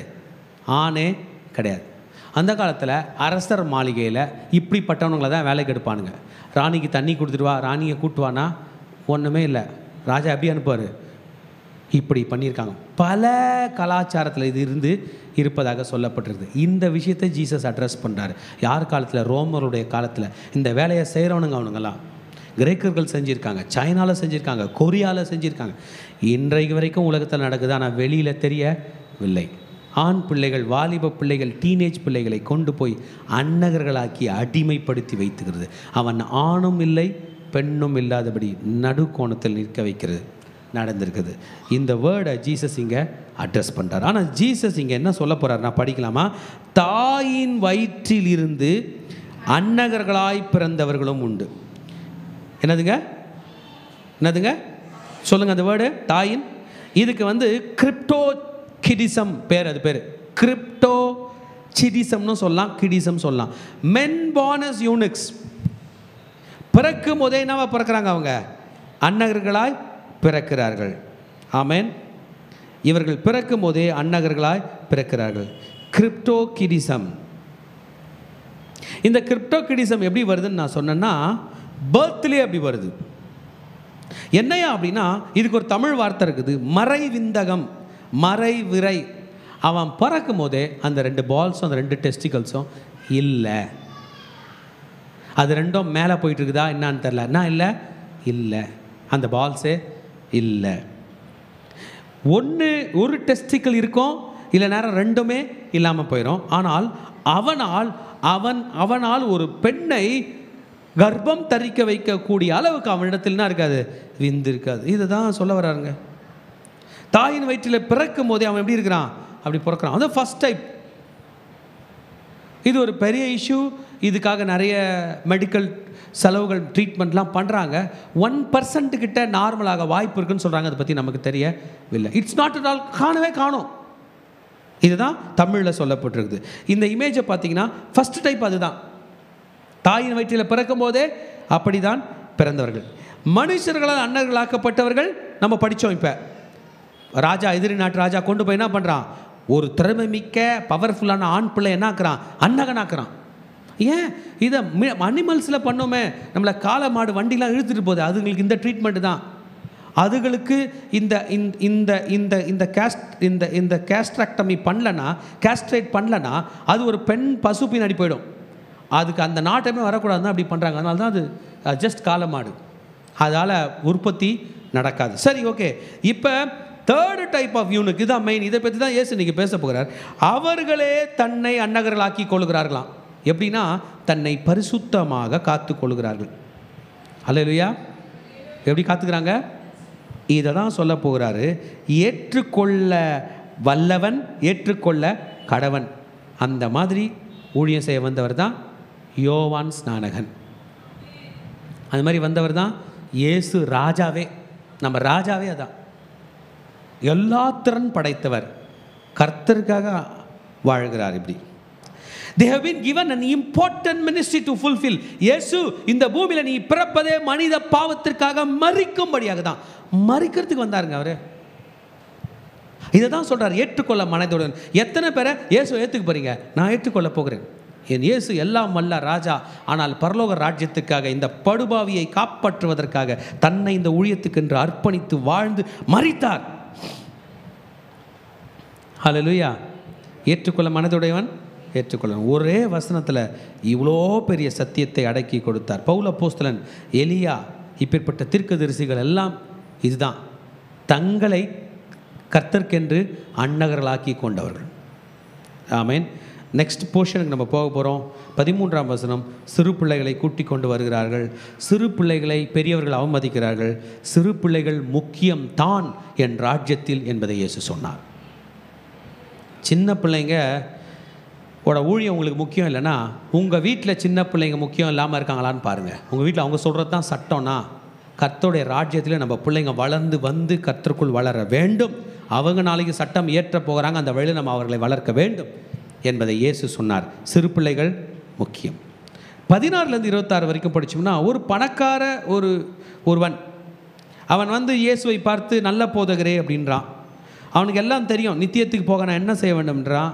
இயேசு சொல்கிறார், நான் என்னையே நல்ல போதகன்ற பிதா தான் நல்லவர் என்று சொல்கிறார். அதுக்கு நான் பரலோகம் போன என்ன வேணும்? அப்போ இயேசு சொல்கிறார், கற்பனைகளை சொல்லுங்கள், கைக்கொள். அவன் சொல்லிட்டான், நான் கை கொள்ட்டேன், 10 கட்டளையும், பொய் சொல்ல, திருடல, ஏமாத்தல, அம்மா அப்பா கீழ்ப்படின வாழ்ந்துருக்கான் போல சொல்லிட்டான். தகப்பனின் தாயம் எதுன்னு கேட்டான். அவர் சொன்னார், கை கொள்கிறேன் அப்படின்ட்டான். லாஸ்ட்டாக ஒன்று சொல்கிறார், இங்கே பாருங்கள், நீ ஆண்டவர் கையில் கரெக்டாக இருக்கிற, ஓகே, உனக்கு நீயே கரெக்டாக இருக்கிற, உன்னை சுற்றி உள்ள ஏழைங்களுக்கு கரெக்டாக இருடான்னு முடிச்சிட்டார். ஏன் ராஜாவே, ஒரு மனிதன் தன் தேவனுக்கு பிரியமானதை நடப்பித்து கொள்ள வேண்டும், தனக்கு பிரியமானதை நடத்தி கொள்ள வேண்டும், தன்னை சூழ்ந்திருக்கிறவர்களுக்கும் பிரியமாய் வாழ வேண்டும் என்பதை கற்றுக் கொடுத்த தலைவன் தான் இயேசு. என்னை சுற்றி வெறும் ஏழைகள் தான் இருக்கிறாங்க, அனாதைகள் தான் இருக்கிறாங்க, அவங்க என் கையில் தான் வாங்குறாங்க, அவர்களுக்கும் நீ நன்மை செய்தாக வேண்டும். Caring of the poor is the next step a person has to focus on after focusing on God and in himself. தன்னை பார்த்து கொண்ட பிறகு, தன் தேவனுடைய வழிகளை பார்த்து கொண்ட பிறகு, மனிதனுடைய கண்ணோட்டம் எல்லாம் ஏழைகளை பார்த்து கொள்வதாக இருக்க வேண்டும் என்பதை கற்றுக் கொடுத்தார். ஹல்லேலூயா. ஜீசஸ் ஏழைகளை பார்த்துக்கிட்டாரா? பார்த்துக்கலையா? எக்ஸலண்ட்டாக பார்த்து கொண்டார். ஆமேன். அப்புறம் அவன் என்ன பண்ணிட்டான் பாருங்க, என்ன சொல்கிறான், என்ன பண்ணுறான் பாருங்க. அவன் ஐஸ்வர்யவானாக இருந்தபடினால் மனசு கஷ்டத்தோடு போயிட்டான். ஜீசஸ் ஏதாவது நீ பரலோகம் போவ அப்படின்னு சொல்லுவாருன்னு பார்த்தா எதை விற்க சொல்கிறாரு? பணத்தை. யார் கையில் பணம் இருக்கோ அவங்க உயிரை கூட கொடுத்துருவாங்களே தவிர பணத்தை தர மாட்டாங்க என்பதை இயேசு இங்கே சொல்ல போகிறார். ஐஸ்வர்யவான் பரலோகத்துக்கு கூட வர்றதை நிறுத்திட்டான், ஆனால் எதை கொடுக்க மாட்டேன்ட்டான்? பணம். பணம் உங்களுக்கு வேணும்னா நீங்கள் பணத்தை நேசிக்கணும். பணத்துக்காக உயிர் கொடுக்க கூட ரெடியாக இருக்கணும். அப்படி அப்போ உங்ககிட்ட இருக்கும். பணத்தை எடுத்து செலவு பண்ணிட்டீங்கன்னா பணம் உங்ககிட்ட இருக்காது. இவன் பணத்தை செலவு செய்ய தயார் நிலையில் இருக்கவே இல்லை. அவன் என்ன பண்ணிட்டான்? போயிட்டான். இயேசு சொன்னார், பார்த்தீங்களா, ஐஸ்வர்யவான் தேவனுடைய ராஜ்யத்தில் பிரவேசிக்க மாட்டான். ஏன் அவன் ஐஸ்வர்யவான்? அவன் கையில் என்ன இருக்குது? பணம் இருக்குது. அதுக்காக எதையும் விட்டு கொடுக்க மாட்டான்னு சொல்லும்போது சீஷர்களுக்கு பயம் வந்துருச்சு. ஐயோ ஆண்டவரே, அப்போனா கையில் காசு இருந்தால் பரலோகம் போக முடியாதா? நானே பெரிய பாஸ்டர் ஆகி நிறைய பண்ணால் நிறைய பணம் வந்தால் நான் என்ன பண்ணுவேன்? நான் பெரிய பிஸ்னஸ் பண்ணி நிறைய பணம் வந்தால் அப்போ நான் பரலோகம் போக மாட்டேனா? என்னன்னு தெரியலையே, ஐயோயோ பணம் இப்படி தெரியலையே அப்படின்ற பயம் வரும்போது இயேசு சொன்னார், என்ன சொன்னார்? மனுஷரால் கூடாது தான் தேவனால் எல்லாம் கூட. என்ன சொல்ல வராரு? எங்கள் அப்பா கொடுக்குற பணம் உன் கையில் வந்து உன்னை ஐஸ்வர்யன் ஆக்கும். கர்த்தரின் ஆசீர்வாதமே சொல்லுங்கள் ஐஸ்வர்யத்தை தரும், அதனுடைய வேதனையை கூட்டார். நீங்களும் நானும் ஜெபம் பண்ணணும், ஆண்டவரே உங்கள் கையிலேருந்து எனக்கு பணம் வரட்டும். நீங்கள் என்ன ஐஸ்வர்யவன் ஆக்குங்க, நீங்கள் என்ன கோடீஸ்வரன் ஆக்குங்க, சொல்லுங்கள். நீங்கள் என்ன லட்சாதிபதி ஆக்குங்க, நீங்கள் என்ன ஒரு வீட்டுக்கு ஓனர் ஆக்குங்க. மற்றபடி அந்த மனுஷன் போனான் ஐஸ்வர்யவான், அந்த வழி எனக்கு வேண்டாம். மனுஷரால் கூடாது தான் தேவனால் எல்லாம் கூடும். நம்ம ஐஸ்வர்யன் ஆக்க தேவனால் கூடும். ஆமேன்னு சொல்லுங்கள். நம்ம சர்ச்சுக்கு ஒரு லேண்டு கொடுக்க தேவனால், பில்டிங் கட்ட தேவனால் கூடும். நம்ம ஐஸ்வர்யன்கள் ஆக்க தேவனால் கூடும், மனுஷரால் அல்ல. 27லேருந்து 29 வரைக்கும் நம்மலாம் கேட்குற கேள்வியை நம்மை சார்ந்து பேதுரு கேட்டிருக்கார். ஆண்டவரே டெய்லி காலையில் கால ஆராதனை பைபிள் தூக்கிட்டு வரேனே, ஒன்றும் இல்லையா? ஆண்டவரே இந்த என்னை கூப்பிட்டு ஃபுல் டைமாக போட்டாங்களே, ஆண்டவரே நான் எங்கேயோ ஒரு நாளைக்கு ஒரு வேலைக்கு போனால் ஒரு 1000 ரூபாய் சம்பாதிக்கலாம், இங்கே ஒரு 50 ரூபா கூட தர மாட்டாங்களே, உமக்காக எல்லாத்தையும் விட்டு நான் வந்தேனே, என்ன தான் பண்ண போகிறீங்க? இந்த கம்பெனியில் சேலரி வருமா? சேலரி போடுவாங்களா? இல்லை இந்த கம்பெனியில் ஹெல்த் இன்சூரன்ஸ் இருக்கா? இந்த கம்பெனியில் பிஎஃப் இருக்கா? வேறு இருக்கா? இது இருக்கா? அது இருக்கா? நான் ஒன்றுமே இல்லையே, நான் என்ன ஆண்டவரே பண்ணுவேன்னு கம்பெனியோட ஃபவுண்டரே போய் புடிச்சிட்டார் பேதுரு. நமக்காக கேட்குறாரு. இன்றைக்கி நம்ம எல்லாம் யாருக்காக வந்திருக்கோம் இங்கே ஊழியத்துக்கு? சொல்லுங்கள். ஏசுக்காக வந்திருக்கோம். இப்போ ஜீசஸ் சொல்லணும், கம்பெனியோட தலைவர், நம்ம மேனேஜிங் டைரக்டர், நம்ம சேர்மன், நம்ம ஓனர், அவர் தெளிவாக சொல்லிட்டாரு, என் நாமத்தின் நிமித்தம் வீட்டையாவது சொல்லுங்கள், சகோதரையாவது சகோதரிகளையாவது தகப்பனையாவது தாயையாவது மனையாவது பிள்ளைகளையாவது நிலங்களையாவது விட்டவனைவனோ அவன் 100 அத்தனையாய் அடைந்து நித்திய ஜீவனையும் சுதந்திரித்து கொள்வோம். வெட்டியனா பரவாயில்ல, நான் எத்தனை மடங்கு தரேன்? 1 மடங்கு இல்லை, 100 மடங்கு தரேன். எப்போ தருவாருன்னு தெரில, ஆனால் கண்டிப்பாக தருவார். எத்தனை பேர் விசுவாசிக்கிறீங்க? ஹல்லேலூயா, ஹல்லேலூயா, ஹல்லேலூயா. A 100-fold blessing for the followers plus eternal life. நித்திய ஜீவனை கன்ஃபார்ம்டாக தராரு. இதெல்லாம் ப்ளஸ்ஸு, ஆட் ஆன். எவ்வளோ? 20,000 ரூபாய்க்கு துணி வாங்கினா ஒரு பை, கட்டப்புடி பையா, ட்ராவலர்ஸ் பேக்கா, அது தராங்க. அந்த மாதிரி அதுபோல் நித்திய ஜீவனையும் தராரு, எல்லாமே தருகிறார். எத்தனை பேருக்கு இது வேணும்? எனக்கு இது வேணும் சொல்லிட்டு ஒரு வேர்டு சொல்லி முடிக்கிறாரு. அது நமக்கெல்லாம் பயமாக இருக்குது. முந்தினோர் அநேகர் பிந்தினோர் ஆயும், பிந்தினோர் அநேகர். 30 வருஷத்துக்கு முன்னாடி பயங்கரமாக ஊழியம் செய்தவர்களுடைய வம்சங்கள், அவருடைய வாரிசுகள் இன்றைக்கி நிறைய பேர் இல்லை. அவங்கள என்ன ஆகிட்டாங்க? பின்னாடி போயிட்டாங்க. நம்மளாம் முன்னாடி வந்திருக்கோம். நமக்கு பின்னாடி இருக்கிற பிள்ளைகள் பிந்தினோர் ஆகக்கூடாது, அவங்க முந்தினோராக இருக்கணும்னு தான் நம்ம ஜெபம். நம்ம எத்தனையோ பேரை பார்த்துருக்கோம். எங்கள் தாத்தா யார் தெரியுமா? இந்த ஊர்லேயே பைபிள் எடுத்து ஊழியம் பண்ணவர் எங்கள் தாத்தா தான். நீங்கள் என்ன பண்ணுறீங்க? நான் சும்மா தான் இருக்கேன். சர்ச்சுக்கு போவீங்களான்னா சர்ச்சுக்கே போகிறதில்ல. அப்படி சொல்கிற எத்தனையோ பேர் நான் பார்த்துருக்கேன். இயேசு ஒரு வேர்டு போட்டிருக்காரு, முந்தினோர் பிந்தினோராயம், பிந்தினோர் முந்தினோராயம். எல்லா காரியத்தையும் தன் ஒளியில் கொண்டு வந்து வெளிச்சத்துக்கு நேராக கொண்டு வந்து காட்டினார். கணவன் மனைவியுடைய உறவில் டைவர்ஸை பற்றி கற்றுக் கொடுத்தார். பிறகு ஏழைகளையும் நீ கவனித்தாக வேண்டும் என்பதை ஒளியில் காட்டினார். ஆமேன். கிறிஸ்தவர்கள் சொல்கிறாங்க, என்னுடைய பணத்தை ஆண்டவருக்கு கொடுத்தேன்னா ஆண்டவருக்கு ரொம்ப பிடிக்கும். உலகத்தார் என்ன சொல்கிறாங்க தெரியுமா? என் பணத்தை நான் ஏழைகளுக்கு கொடுத்தேன்னா ஆண்டவருக்கு பிடிக்கும். இல்லை, ரெண்டும் சேர்ந்து ஒவ்வொருத்தரும் பண்ணோம். உலகத்தார் கர்த்தருடைய கர்த்தருக்கு அடுத்தவைகளை தேட வேண்டும், கிறிஸ்தவர்கள் உலகத்து மக்களுக்கு உதவி செய்வதை நாட வேண்டும் என்பதை தேவன் நமக்கு கற்று கொடுக்கிறார். இப்போ நம்ம அர்ப்பணிக்க போகிறோம். உன் வார்த்தைகளுக்கெல்லாம் உன் உபதேசங்களுக்கெல்லாம் நான் கீழ்ப்படிய போகிறேன் வேண்டாவரே. ஓகே, நாம் ஜெபம் செய்ய போகிறோம். வாங்க கர்த்தரை ஆராதனை செய்ய போகிறோம். இயேசுவின் பின்னே போக துணிந்தேன், இயேசுவின் பின்னே போக துணிந்தேன், இயேசுவின் பின்னே போக துணிந்தேன். பின்னோக்கி நான், பின்னோக்கி நான், பின்னோக்கி நான், பின்னோக்கி நான். சொல்லம் உலகமின் பின்னே சிலுவையின் முன்னே, உலகமின் பின்னே சிலுவையின் முன்னே, உலகமின் பின்னே சிலுவையின் முன்னே.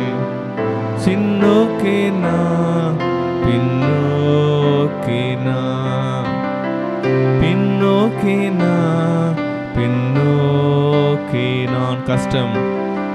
கஷ்டங்கள் வந்தாலும் நஷ்டங்கள் வந்தாலும், கஷ்டங்கள் வந்தாலும் நஷ்டங்கள் வந்தாலும், கஷ்டங்கள் வந்தாலும் நஷ்டங்கள் வந்தாலும், பின்னோக்கி நான், பின்னோக்கி நான், பின்னோக்கி நான், பின்னோக்கி நான்.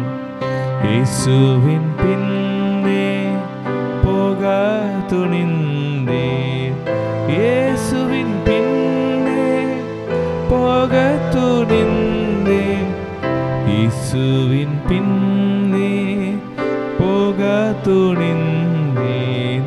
பின்னோக்கி நான், பின்னோக்கி நான், பின்னோக்கி நான், பின்னோக்கி நான். அப்பா பிதாவே, உமக்கு நன்றி செலுத்துகிறோம். இந்த நாளிலும் கூட அப்பா மத்தேயு 19வது அதிகாரம் மூலமாக எங்களோடு கூட நீர் பேசின வார்த்தைகளுக்காக நன்றி செலுத்துகிறோம். இப்பொழுதும் பரிசுத்த ஆவியானவர் என்னை மறைத்து நீங்க வெளிப்படுங்கப்பா. உங்க நாம மாத்திரம் மகிமைப்படட்டும். இயேசுவின் ரத்தம் ஜெயம், இயேசுவின் நாமத்தினால் பிதாவே, ஆமென். மத்தேயு 19வது அதிகாரம் 3வது வசனம். அப்பொழுது பரிசேயர் அவரை சோதிக்க வேண்டும் என்று அவரிடத்தில் வந்து, புருஷனானவன் தன் மனைவியை எந்த முகாந்திரத்தில் ஆகிலும் தள்ளிவிடுவது நியாயமா என்று கேட்டார்கள். இங்க நம்ம பார்க்கிறோம், இந்த பரிசேயர்கள் ஆண்டவரை சோதிக்க வேண்டும் என்றே ஆண்டவர்கிட்ட வந்து புருஷனையும் தன் மனைவியும் எந்த முகாந்திரத்தில் தள்ளிவிட வேண்டும் என்ற ஒரு கேள்வியை வந்து கேட்கிறாங்க. இந்த நாளிலும் கூட ஆண்டவருடைய பிள்ளையாகிய நாம் ஆலயத்திற்கு வருகிறோம். ஆண்டவருடைய அநேக சத்தியத்தையும் அவருடைய வார்த்தைகளையும் கேட்டுக்கொண்டு இருக்கிறோம். நம்ம எந்த ஆட்டிடியூட்ல, எந்த மனநிலையில நம்ம ஆண்டவருடைய வார்த்தையை நம்ம கேட்கிறோம்? அவருடைய வார்த்தை நிச்சயமாகவே நம்மை உயிர்ப்பிக்கின்ற வார்த்தைகளாய் நம்ம ஏற்றுக்கொள்ளுகிறோமா? இல்லை இந்த பரிசேயரை போல ஆண்டவரை வந்து சோதிக்க வேண்டும் என்று அவரை நம்ம உற்று நோக்கி கொண்டிருக்கிறோமா என்று இந்த நாளில் உயிர்த்து நம்ம ஆராய்ந்து பார்க்க வேண்டும். இந்த நாளில் ஒருவேளை நம்ம பரிசேயர்களை போல இருந்தால் கர்த்தர் இந்த நாளில் நிச்சயமாகவே நமக்குள்ள ஒரு மனமாற்றம் வர வேண்டும் என்பதை கர்த்தர் எதிர்பார்க்கிறாரு. இந்த நாளில் கூட என்னுடைய சாட்சியை நான் பகிர்ந்து கொள்ள விரும்புகிறேன். என்னுடைய வாழ்க்கையிலும் கூட இப்படிப்பட்ட ஒரு நிலை வந்தது உண்டு. 2018ஆம் ஆண்டு என்னுடைய முதல் குழந்தை மரித்த பின்பு எனக்கும் என் கணவருக்கும் அநேக வாக்குவாதங்கள், அநேக பிரிவினைகள். ஒரு ஸ்டேஜில் என் கணவர் எனக்கு வேண்டாம், அவர் என்னை ரொம்ப அவருடைய வார்த்தையினால் காயப்படுத்திட்டாருன்னு நானும் போயிட்டு ஒரு அட்வொகேட் கிட்ட நான் டைவர்ஸ்க்கு நான் அப்ளை பண்ணேன். அவங்க அநேக காரணங்கள் கேட்டாங்க. அந்த காரணம் எல்லாமே நான் சப்மிட் பண்ணி நான் அவங்களுக்கு நான் கொடுத்தேன். கிட்டத்தட்ட சரி எனக்கு டைம் கொடுங்க, நான் செக் பண்ணிவிட்டு இந்த கேஸ் எப்படி போகுதுன்னு பார்க்கலாம் அப்படின்றது அவங்க சொன்னாங்க. அந்த காலகட்டத்தில் தான் நான் ஜிஐ சபைக்கு நான் வர ஆரம்பித்தேன். அப்போது ஆண்டவருடைய பெரிதான கிருபையினால் ஆவிக்குரிய பெற்றோர்கள் எனக்கு திருமண வாழ்க்கையை பற்றி அவங்க கற்றுக் கொடுத்தாங்க. மார்க்கு 10வது அதிகாரம் 7வது வசனத்தில், இதை நிமித்தம் புருஷனானவன் தன் தகப்பனையும் தாயும் விற்று தன் மனைவியோடு இசைந்திருப்பான் என்ற வார்த்தையை எனக்கு போதித்தாங்க. அதுக்கப்புறம் எனக்கு நிறைய ஆலோசனைகளை கொடுத்தாங்க.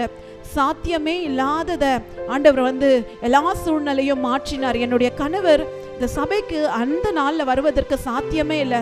ஆனால் ஆண்டவருடைய பெரிதான கிருபையில் 2018ஆம் அந்த கடைசி வருடத்தில் அவர் 2019ஆம் ஆண்டு துவங்கும் போது அந்த நியூ இயர் சர்வீஸில் கலந்து கொண்டார். ஆண்டவருடைய பெரிதான கிருபையினால் நானும் என் கணவரும் மீண்டுமாக நாங்கள் இணைந்தோம். அந்த நாளில் ஆண்டவருடைய வார்த்தை என்னை மாற்றினது, என் குடும்பத்தை மாற்றினது. இன்றைக்கு ஆண்டவருடைய பெரிதான கிருபையினால் 2 பிள்ளைகளோடு நாங்கள் சாட்சியாக நிற்கிறோம். ஒருவேளை அன்றைக்கு நான் ஆண்டவருடைய வார்த்தையை நான் அசட்டை பண்ணி அநேக காரியங்கள் நான் செய்தது உண்டு. நான் அந்த சூழ்நிலையிலேயே நான் போயிருந்தேனா இன்றைக்கு என்னுடைய வாழ்க்கை எப்படி இருந்திருக்கும், எந்த இருளான பாதையில் எப்படி ஒரு பாவமான வாழ்க்கையில் இருந்திருக்கோன்றது கூட என்னால் நினைத்து பார்க்க முடியல. ஒருவேளை என்ன போல இது வரைக்கும் நீங்களும் ஆண்டவருடைய வார்த்தைக்கு நீங்க முக்கியத்துவம் கொடுக்காம ஆண்டவருடைய வார்த்தையை சோதிக்க வேண்டும் என்ற மனநிலையில நீங்க ஒருவேளை ஆண்டவருடைய வார்த்தையை கேட்டிருந்தீங்கன்னா இன்றைக்கு என்ன நான் ஒப்பு கொடுக்கிறேன், ஆண்டவருடைய வார்த்தையை கேட்டு நான் என்னை மாற்றிக்கொள்ள போகிறேன்னு நீங்க நினைக்கிறோங்க. ஒரு அடி நம்ம முன்பாக வரலாமா? நம்ம முன்பாக வரும்போது நம்ம ஆண்டவருக்கு தெரிவிக்கிறோம், ஆண்டவரே இனி உங்க வார்த்தை மூலமாக என்னை நான் சரி செய்து கொள்ள போகிறேன். நான் எந்தெந்த விஷயத்துலலாம் என்னை நான் குறைவா உங்களுடைய வார்த்தை என்னை போதிக்கிறதோ அதுல நான் என்னை நிறைவாய் நான் மாற்றிக்கொள்ள போகிறேன். என்னை நான் என்லைட் பண்ண போறேன், என்னை நான் உயிர்ப்பித்து என்னை நான் வெளிச்சத்திற்கு என்னை நான் கொண்டு வர போறேன்னு நம்ம இந்த வேளையில நம்மளை அர்ப்பணிப்போம். கர்த்தர் நிச்சயமாகவே நம்ம இருளான வாழ்க்கையிலிருந்து ஒரு வெளிச்சத்துக்கு கொண்டு நம்மை ஜெயமாக வாழ வைப்பாய். நம்ம இந்த வேளையில நம்ம அர்ப்பணிப்போம். பாதை என்றும் பின் செல்வே, என் மீட்பர் பாதை என்றும் பின் செல்வே, என் மீட்பர் பாதை என்றும் பின் செல்வே, பின்னோக்கினா பின்னோக்கினா பின்னோக்கினா பின்னோக்கினா பின்னோக்கினா பின்னோக்கினா பின்னோக்கினா பின்னோக்கினா. நன்றி செலுத்துகிறோம் ஆண்டவரே. இந்த வேளையில கூட ஒரு விசையாக எங்களை நாங்க அர்ப்பணிக்கிறோம் ஆண்டவரே. இந்த நாள்ல ஆண்டவரே எங்களுடைய மைண்ட் செட்டை நீங்க ரெனியூ பண்ணுங்கப்பா, எங்க மைண்ட் செட்டை நீங்க மாற்றுங்கப்பா. ஒருவேளை நாங்க பரிசெயற போல உடைய வார்த்தைகள் எங்களோடு கூட எத்தனையோ தடவை இடைபெற்ற போதிலும் ஆண்டவரே அப்பா நாங்கள் முக்கியத்துவம் கொடுக்காமல் உம்மை சோதிக்கும்படிக்கு அநேக காரியங்களை நாங்க கேட்டுக்கொண்டு இருந்தோம் என்றால் எங்களை மன்னியுங்க. இன்றைக்கு நாங்க பார்த்தோம் அப்பா, இதோ அந்த கணவன் மனைவியுடைய உறவு ஆண்டவரே இசப்பா திருமண வாழ்க்கை எதை குறிப்பிடுகிறது என்றால் இதோ தேவனாகிய உம்மோடும் எங்களோடும் மத்தியில இருக்கிற அந்த உறவை குறிப்பிடுகிறதுப்பா. அநேக நாள் ஆண்டவரே அப்பா எங்களுடைய மணவாளனாகிய இயேசு கிறிஸ்து உமக்கு நாங்கள் ஆண்டவரே உம்முடைய வார்த்தைக்கு நாங்கள் முக்கியத்துவம் கொடுக்காமல் ஆண்டவரே உம்முடைய இருதயத்தை நாங்கள் அறிந்து கொள்ளாமல் ஆண்டவரே அப்பா நாங்கள் அநேக நேரத்தில் உமக்கு விரோதமாக உம்முடைய வார்த்தைக்கு விரோதமாக ஆண்டவரே ஆண்டவரே அநேக பாவங்களை செய்திருக்கிறோம்ப்பா. இந்த நாள்ல எங்களை அர்ப்பணிக்கிறோம் ஆண்டவரே. இந்த வேளையில கூட அப்பா இதோ நீர் எங்களோடு கூட மீண்டுமாக ஒரு புதிய உடன்படிக்கையை கர்த்தர் நீர் ஆண்டவரே உண்டு பண்ணுவீராக. இந்த நாள்ல எங்களுடைய அப்பா மனநிலைமையை மாற்றுங்கப்பா.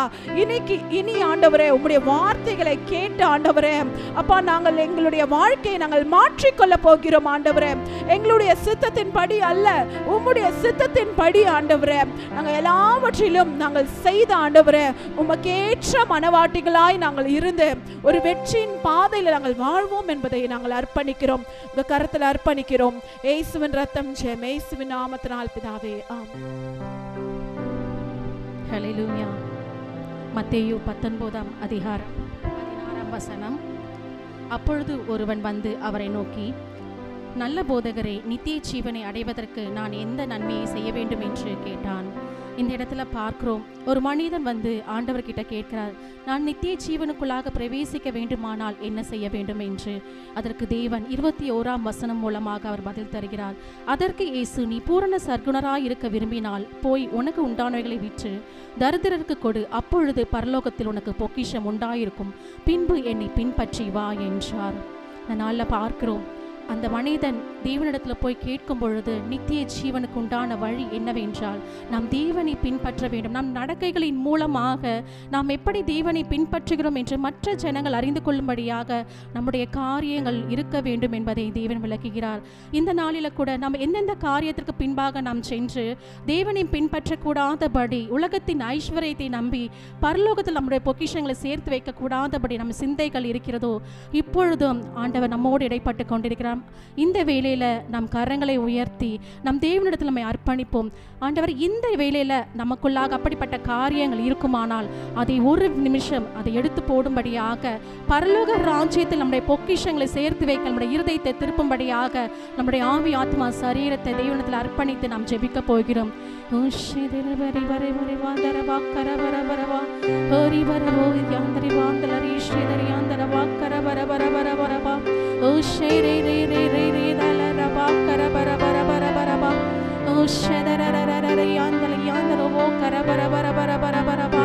அப்பா உம்முடைய கரத்துல எங்கள் ஆவி ஆத்மா சரீரத்தை நாங்கள் ஒப்பு கொடுக்கிறோம் டாடி. அப்பா உலகத்தின் ஐஸ்வர்யத்தை நாங்கள் நம்பவில்லை ஆண்டவரே. அப்பா உம்மை பின்பற்றி உம்முடைய வழிகளில் நடக்க ஆண்டவரே, பரலோகத்தில் எங்களுடைய பொக்கிஷங்களை நாங்கள் சேர்க்க ஆண்டவரே எங்கள் இருதயத்தை உம்மிடத்தில் நாங்கள் திருப்புகிறோம் ஆண்டவரே. அப்பா ஒரு விசையாக அப்படிப்பட்ட சிந்தைகள் எங்களுக்குள்ளாக காணப்பட்டதுனா அப்பா இப்பொழுது எங்களை பரிசுத்தப்படுத்துவீராக. அப்பா கிறிஸ்து இயேசுவின் சிந்தையை தரித்துக் கொள்ளும்படியாக அப்பா இப்பொழுது உம்மை பின்பற்றுகிற பிள்ளைகளாக நாங்கள் பூரண சர்க்குணராய் எங்கள் நடக்கைகளின் மூலம் ஆண்டவரே உம்மை பின்பற்றுகிற பிள்ளைகளாக நாங்கள் வெளிக்காட்டும்படியாக அப்பா இப்பொழுதும் எங்களை அர்ப்பணிக்கிறோம் எங்கள் தகப்பனே. அப்பா இதோ ஆண்டவரே இங்கு நின்று கொண்டிருக்கிற பார்த்து கொண்டிருக்கிற ஒவ்வொருவரையும் ஆண்டவரே நீங்கள் பார்த்து கொண்டிருக்கீங்க டாடி. இப்பொழுது ஆண்டவரே நாங்கள் பூரண சர்க்குணராய் எங்களை நடக்கைகளின் மூலம் நாங்கள் இயேசு கிறிஸ்துவை பின்பற்றுகிறோம் என்பதை காட்டும்படியாக அப்பா எங்களுடைய பொக்கிஷங்களை நாங்கள் பரலோகத்தில் சேர்த்து வைக்கிறோம் ஆண்டவரே. அப்பா இப்பொழுது உலகத்தின் காரியங்களை நாங்கள் விட்டுவிட்டு உம்மை பின்பற்றி ஆண்டவரே உம்முடைய வார்த்தைகளுக்கு கீழ்ப்படிந்து நடப்போம் என்று அப்பா இப்பொழுதும் நாங்கள் அர்ப்பணித்து ஜெபிக்கிறோம். என் தேவனாகிய கர்த்தாவே, இப்பொழுதும் எங்கள் ஜெபத்தை கேட்டு நீர் அப்படியே செய்த கிருபைக்காக உமக்கு நன்றி செலுத்துகிறோம் டாடி. அப்பா உமக்கு நன்றி, உமக்கு நன்றி, உமக்கு நன்றி ராஜா. அப்பா எங்கள் பொக்கிஷங்களை நாங்கள் பரலோகத்தில் சேர்க்க ஆண்டவரே உம்முடைய பக்கமாக எங்கள் இருதயத்தை நாங்கள் திருப்புகிறோம். எல்லாவற்றும் உடைய பாதப்படியில் அர்ப்பணித்து ஜெபிக்கிறோம். நீரை பொறுப்பெடுத்துக் கொள்ளுங்க, பாதுகாத்து நடத்துங்க. இயேசுவின் ரத்தம் ஜெயம், இயேசுவின் நாமத்தில் பிதாவே, ஆமென், ஆமென், ஆமென். ஆண்டவர் இன்னைக்கு 2 விஷயத்தை பற்றி அதிகமாக பேசினார். ஒன்று, கணவன் மனைவியோட உறவு, உலகத்தில் நடக்கிற டைவர்ஸ் ரேட்டு, இதை பற்றி பேசினார். 2வது, நம்ம கையில் உள்ள காசு. நம்ம ஆண்டவருடைய கட்டளைகள்லாம் கீழ்ப்படுகிறோம், ஆண்டவருக்கு கீழ்ப்படுகிறோம், ஆனால் சுற்றி உள்ள ஏழைகளையும் மறந்துடக்கூடாது அப்படின்னு நம்மள்கிட்ட பேசினார். சர்ச்சோட கை எப்பொழுதும் வெளி நீட்டப்பட்டிருக்கணும் ஏழைகள் அனாதைகளுக்கு. அதை பற்றி பேசும்போது இந்த சின்ன பிள்ளைகளை பற்றி பேசுகிறாரு. அந்த சின்ன பிள்ளைகள் என்கிட்ட வரணும், நீ என்ன பண்ணுவியோ எனக்கு தெரியாது, அவங்க வரணும் அப்படின்னு பேசி முடிக்கிறார். இந்த நேரத்தில் மனசு கஷ்டத்தோடு பேதுரு இருக்கும்போது, நீ எதெல்லாம் இழந்திய 100 அத்தனையாக நான் தரேன், நீ தைரியமாக பண்ணுன்னு போல்ட்னஸ் கொடுத்துருக்காரு. இனிமேல் நமக்கு என்னங்க குறை? அவரே பண்ணு, நான் கூட இருக்கிறேன்னு சொல்லும்போது நாம் செய்ய போகிறோம். எத்தனை பேர் செய்ய போகிறீங்க? இல்லை, பைபிள் எடுத்துக்கங்க, நீங்கள் முடிவு எடுக்க போகிறீங்க. நான் புறப்பட்டு போகிறேன், நான் செய்ய போகிறேன். நான் சொல்கிற வாக்குறுதி என் கூட சேர்ந்து சொல்லுங்கள்.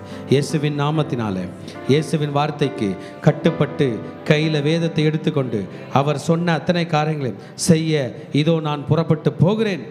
என் தேவனுக்காக பெரிய காரியங்கள் செய்வேன். என்னை அர்ப்பணிக்கிறேன். இயேசுவின் நாமத்தில் பிதாவே, ஆமென். கடைசி ஆசீர்வாதத்துக்கு நேராக கைகளை விரித்துக்கொள்ளும். ஈவரக்கா அடோனாய் வயீஷ்மரக்கா யா ஏர் அடோனாய் பனவ் அல்லக்கா விஹுனக்கா ஈஷா அடோனாய் பனவ் அல்லக்கா வயசம் லக்கா ஷாலோம் வயசம் லக்கா ஷாலோம். கர்த்தர் உன்னை ஆசீர்வதித்து காக்க கடவர். கர்த்தர் தன் முகத்தின் மேல் பிரகாசிக்க பண்ணி உன்மேல் கிருபையா இருக்க கடவர். கர்த்தர் தன் முகத்தின் மேல் பிரசன்னமாக்கி உனக்கு சமாதானம் கட்டளையிட கடவர். ஹல்லேலூயா, ஹல்லேலூயா, ஹல்லேலூயா.